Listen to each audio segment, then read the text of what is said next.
नमस्कार। कक्षा नवम चपला देवी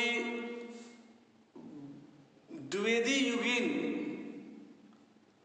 एक साहित्यकार हैं, तो उनके द्वारा लिखा गया 1857 के स्वतंत्रता संग्राम में नाना धुंधु पंत की बेटी देवी मैना के साथ जो घटनाएं हुई, उन्हें जिंदा जलाकर मार दिया गया, उस संदर्भ में लिखा हुआ यह पाठ है। नाना साहब की पुत्री देवी मैना को भस्म कर दिया गया, पाठ का नाम है, और इसकी लेखिका है चपला देवी। तो देखिए, द्विवेदी युग की लेखिका चपला देवी के व्यक्तित्व एवं कृतित्व के बारे में जानकारी उपलब्ध नहीं हो पाई है। ये द्विवेदी युगीन थी, द्विवेदी युगीन।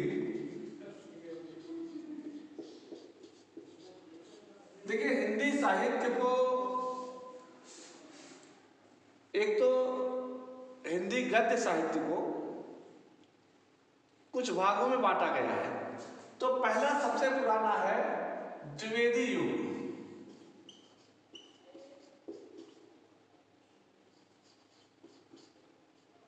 इसके परिवर्तक है पंडित महावीर प्रसाद द्विवेदी।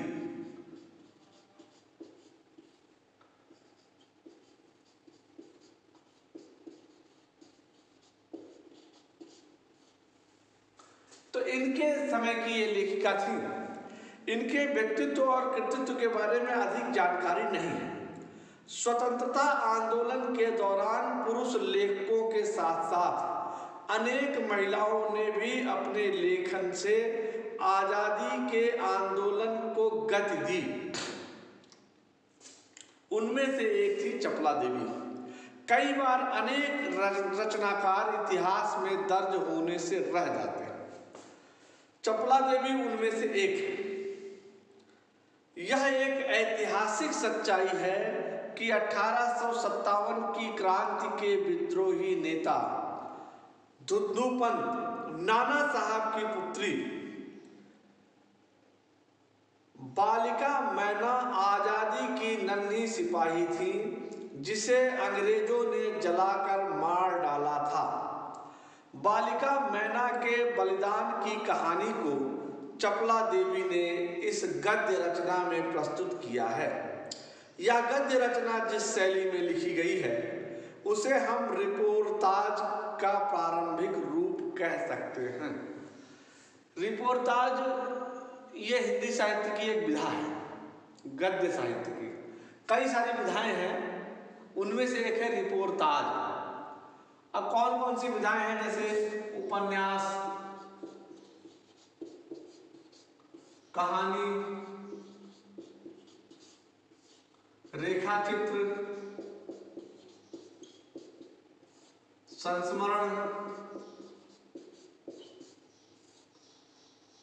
रिपोर्टाज, डायरी, आत्मकथा, जीवनी, इन्हीं में से एक है रिपोर्ताज। तो ये प्रारंभिक अवस्था है रिपोर्ताज की, यानी उस समय इस अवस्था में लेखकों ने लिखना शुरू किया था।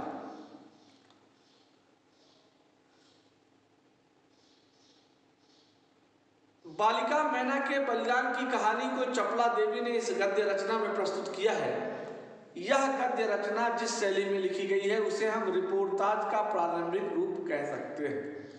मातृभूमि की स्वतंत्रता और उसकी रक्षा के लिए जिन्होंने अपने प्राण न्यौछावर कर दिए, उनके जीवन का उत्कर्ष हमारे लिए गौरव और सम्मान की बात है। उस गौरवशाली किंतु विस्मृत परंपरा को किशोर पीढ़ी को परिचित कराने के उद्देश्य से इस रचना को हिंदू पंच के बलिदान अंक से लिया गया है। कहां से लिया गया है? हिंदू पंच।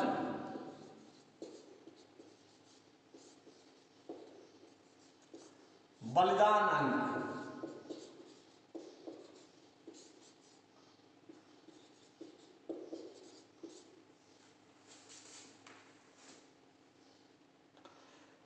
हिंदी गद्य के प्रारंभिक रूप को विद्यार्थी जान पाए, इसलिए इस गद्य रचना को मुद्रण और वर्तनी में बिना किसी परिवर्तन के अविकल प्रस्तुत करने का प्रयास किया गया है। तो देखिए, सन 1857, अभी मैं जो भाग पढ़ाऊंगा उसका आदर्श वाचन कर रहा हूं। सन 1857 के विद्रोही नेता धुंधु पंत नाना साहब कानपुर में असफल होने पर जब भागने लगे तो वे जल्दी में अपनी पुत्री मैना को साथ न ले जा सके। देवी मैना बिठूर में पिता के महल में रहती थी, पर विद्रोह दमन करने के बाद अंग्रेजों ने बड़ी ही क्रूरता से उस निरीह और निरपराध देवी को अग्नि में भस्म कर दिया। उसका रोमांचकारी वर्णन पाषाण हृदय को भी एक बार द्रवीभूत कर देता है। कानपुर के भीषण हत्याकांड करने के बाद अंग्रेजों का सैनिक दल बिठूर की ओर गया। बिठूर में नाना साहब का राजमहल लूट लिया गया, पर उसमें बहुत थोड़ी संपत्ति अंग्रेजों के हाथ लगी। उसके बाद अंग्रेजों ने तोप के गोले से नाना साहब का महल भस्म कर देने का निश्चय किया। सैनिक दल ने जब वहां तोपें लगाई, उस समय महल के बरामदे में एक अत्यंत सुंदर बालिका आकर खड़ी हो गई। उसे देख अंग्रेज सेनापति को बड़ा आश्चर्य हुआ, क्योंकि महल लूटने के समय वह बालिका वहां कहीं दिखाई ना दी थी। यहीं तक का भाग आज पढ़ा रहा हूं। तो देखिए, 1857 ईस्वी में प्रथम स्वतंत्रता संग्राम हुआ था। 1857।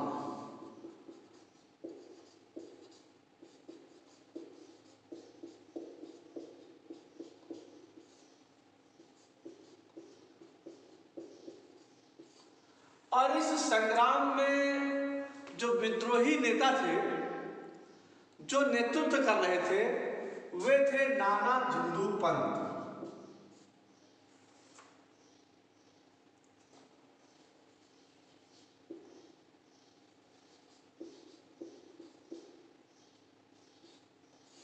अब ये नाना धुंधु पंत कौन थे?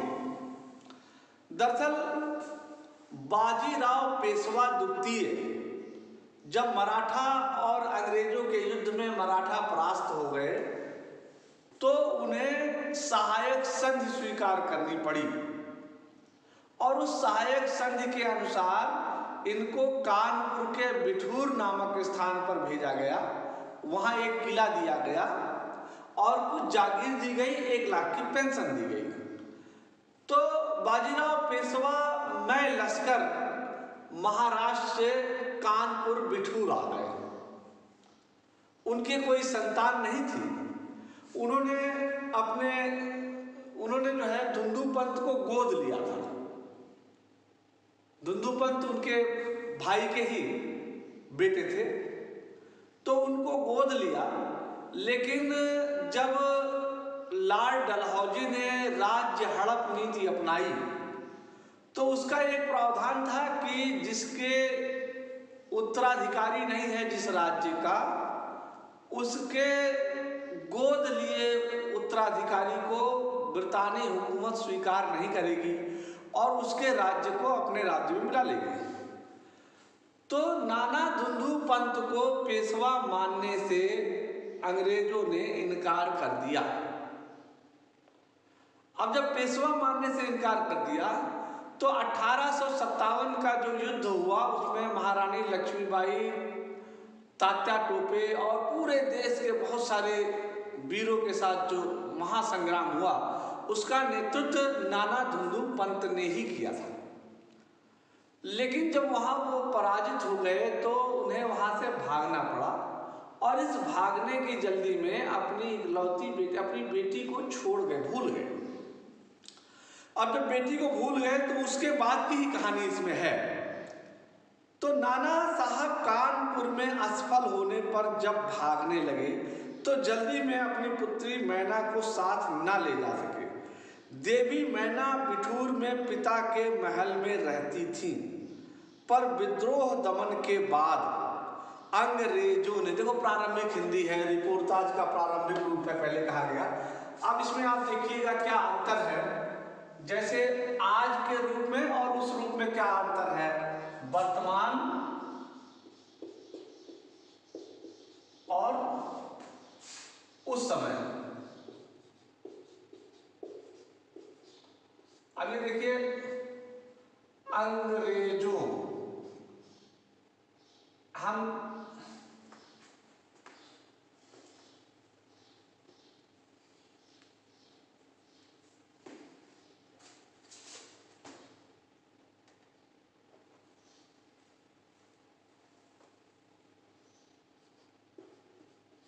पहले इस प्रकार से लिखते थे, आज हम ऐसे लिखते हैं अंग्रेजों।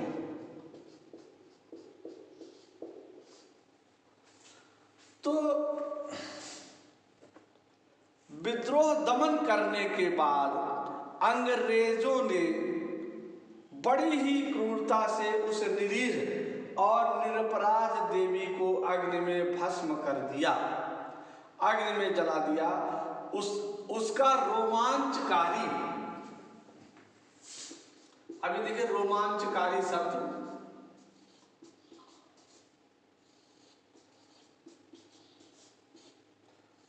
इसका जो अर्थ हुआ रोम छिद्रों में आंच आ जाए।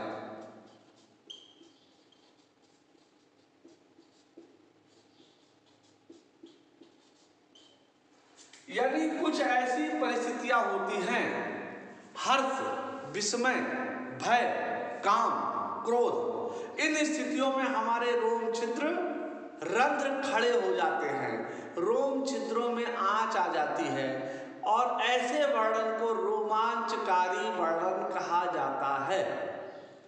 इसी शब्द से उर्दू भाषा में शब्द निकला रुमानी,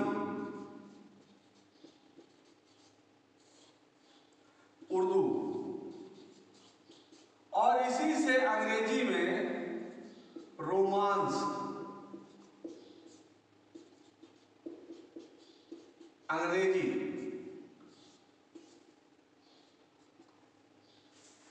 तो लेकिन इन लोगों ने उसका एक हिस्सा लिया, वो काम वाला हिस्सा लिया, बाकी हिस्सों को छोड़ दिया। लेकिन हमारे यहाँ जो रोमांचक या रोमांचकारी शब्द है, इसी से रोमांटिक बना, इसी से रोमांस बना, इसी से रुमानी बना। हमारे यहाँ ये शब्द जो है विशद अर्थ को लिए हुए हैं, और इन लोगों ने सिर्फ एक हिस्से का अर्थ लिया हुआ है। तो रोमांचकारी वर्णन पाषाण हृदय को भी एक बार द्रवीभूत कर देता है। पाषाण हृदय मतलब पत्थर के समान हृदय वाले व्यक्ति भी, अर्थात निरीह, क्रूर, हृदयहीन व्यक्ति भी द्रवीभूत हो जाए इस वर्णन को सुन करके, अर्थात उनकी आंखों में आंसू आ जाए। कानपुर में भीषण हत्याकांड करने के बाद अंग्रेजों, देखो फिर आया, अंग्रेजों का सैनिक दल बिठूर की ओर गया। अब ये देखिए उस समय ओर, आज हम लिखते हैं तरफ, ये उर्दू भाषा का शब्द है, लेकिन आज हिंदी में इसका प्रयोग हो रहा है, की ओर, की तरफ।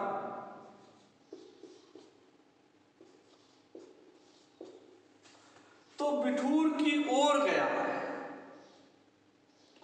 बिठूर में नाना साहब का राजमहल लूट लिया गया, पर उसमें बहुत थोड़ी संपत्ति अंग्रेजों के हाथ लगी। इसके बाद अंग्रेजों ने तोप के गोलों से नाना साहब का महल भस्म कर देने का निश्चय किया। ये निश्चय किया कि नाना दुंदू पंत का महल भस्म कर दिया जाए। सैनिक दल ने जब वहां तोपें लगाई, उस समय महल के बरामदे में एक अत्यंत सुंदर बालिका आकर खड़ी हो गई। तो देखिए, एक अत्यंत सुंदर बालिका आकर खड़ी हो गई, एक अत्यंत सुंदर कन्या आकर खड़ी हो गई। उसे देखकर अंग्रेज सेनापति को बड़ा आश्चर्य हुआ। आश्चर्य बड़ा नहीं होता अब वर्तमान समय में, अब बहुत हुआ, तो बड़ा आश्चर्य हुआ। ये बड़ा शब्द उस समय का है बहुत, आज लिखा जाएगा। बहुत आश्चर्य हुआ क्योंकि महल लूटने के समय वह बालिका वहां कहीं दिखाई ना दी थी। जिस समय महल लूटा जा रहा था उस समय वह बालिका वहां कहीं दिखाई नहीं पड़ रही थी, दिखी नहीं थी। इसलिए नाना साहब की बालिका मैना को देखकर अंग्रेज अधिकारियों को, अंग्रेजों को बड़ा आश्चर्य हुआ। तो अभी मैंने आज 2-3 शब्द लिखे हैं जो तत्कालीन हिंदी में प्रयोग होते थे और जो वर्तमान में हो रहे हैं, इनको आप नोट करेंगे। आगे भी मैं बताऊंगा कि उस समय की हिंदी आज की हिंदी में क्या अंतर हो रहा है। और लेकिन इस कहानी का रहस्य खत्म नहीं होने दूंगा, इस कहानी का मर्म खत्म नहीं होने दूंगा। इस कहानी से जो हमें प्रेरणा मिलती है उस प्रेरणा को हम आपके हृदय में आज भी जगाने का प्रयास करेंगे, क्योंकि आज भी ऐसी कहानियां उतनी ही महत्वपूर्ण हैं। तो आज के लिए सिर्फ इतना ही, तब तक के लिए धन्यवाद।